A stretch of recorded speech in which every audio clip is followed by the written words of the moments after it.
Hey YouTube, my name is Cody. As you can tell by the title, I'm going to be showing you our super simple solar setup. It seems like YouTube has a lack of that. They're all super complicated, so let's go. There is our solar panel. It's 100 watts. We paid $100 for this. All of these parts I'm going to explain to you will be in the description. This is a 100-watt panel. You might be thinking, okay, well, what does that mean? How much power does that give me? You take your calculator, you divide 100 watts by 12 volts, you get 8.33. Now that is amps.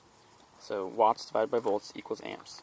That might sound familiar. Your battery for your travel trailer, your RV or whatever, it has a rating on it. It says, for example, mine says 105 amp hours. Just think of it as the same as 105 amps.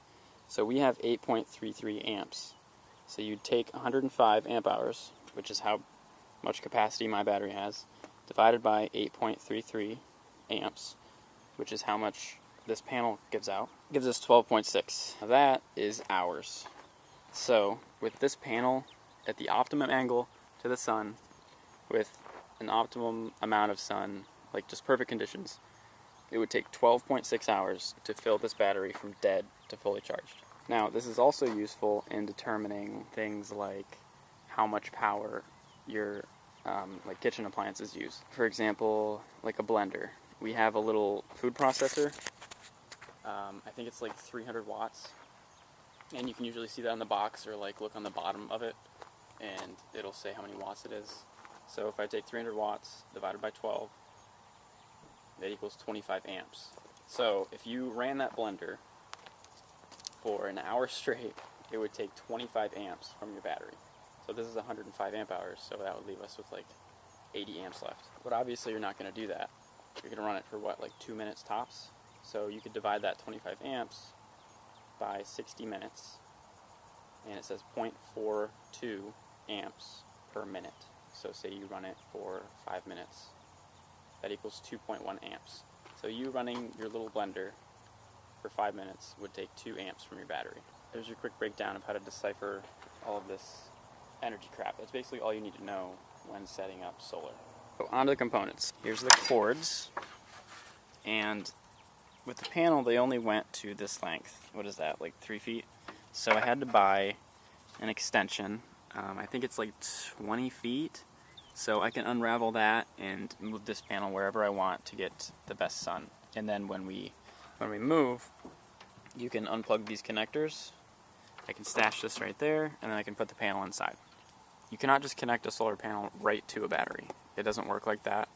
The battery could overload the panel, like the power could go the opposite way. So you need what's called a charge controller. Now this is a basic charge controller.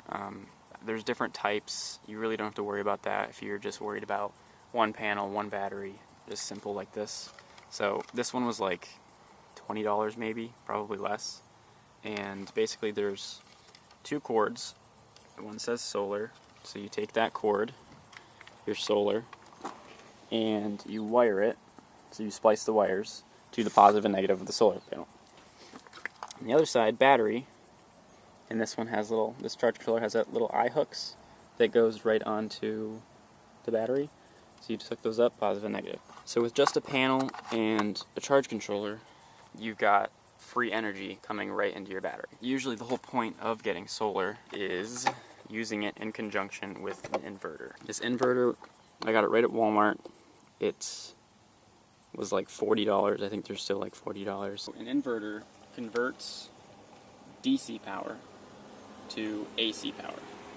So that might be confusing to you. It's really simple. Just remember, DC power is battery power. AC power is plug power. DC battery, AC plug. So an inverter converts battery power to plug power. That's why when you unplug from shore power, your plugs don't work anymore, because your trailer doesn't have an inverter. So the whole point of getting solar is to have that free power to be able to boondock longer or indefinitely. The inverter, they have different ratings. This one is 750 watts. When deciding on one of these, you basically want to think, okay, what do I run in my RV? Things that might be high wattage, blow dryers, blenders, coffee makers, those are huge. Battery drain. Yeah, things like that. Low wattage TVs, any kind of charger, those things are low wattage. So you don't really have to worry about those. You just want to think, okay, do I have a giant blender? Okay, how many watts is that? Do I need to run it when I'm boondocking? If you do, then you need to get an inverter that is over the wattage of your appliance that you need to run. Oh, and microwaves. Those are really high wattage. Like ours, for example, is like 900 watts. So with this inverter, we cannot use our microwave. So ours is 750 watts. That's plenty. Have the TV on, laptops charging, phones charging, and whatnot. Just simple stuff. That's really all you need for a simple solar setup. And it costed what? The panel's 100 plus the charge controller plus the inverter. That's less than $200. And you've got unlimited power as long as you have sun. So you might be thinking, well, okay, I don't want to run an extension cord from this damn inverter into my RV just to plug things in. The easy way to get by that is taking your RV cord, plugging it into an adapter, and plugging it right into the inverter. Now that works as long as you heed this warning. Turn off converter. Now you might be thinking, okay, we're talking about an inverter, what the hell is a converter? A converter comes standard on all RVs and trailers. It's behind your breaker box, probably near where your power cord is as well.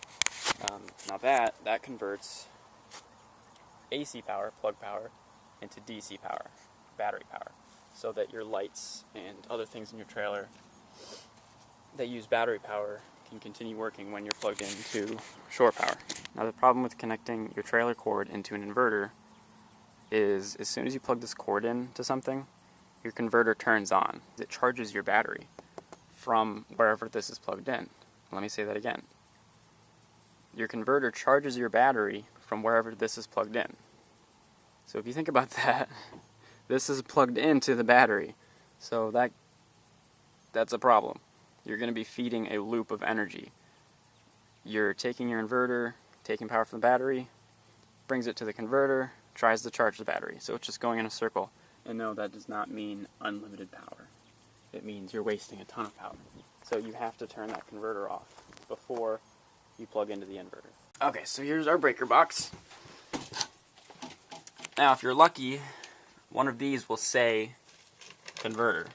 So you can just flip your breaker off and you're good to go. In my case, it did not say converter.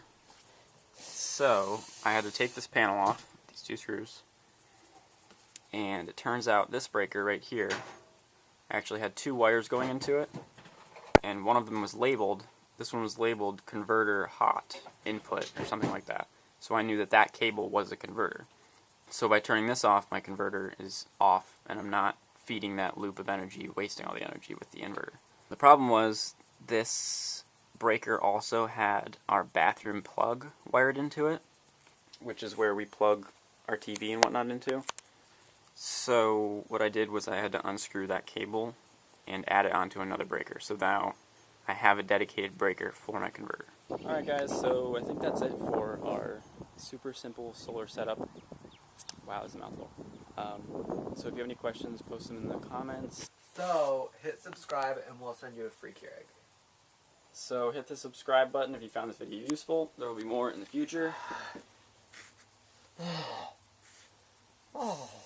Thanks, bye.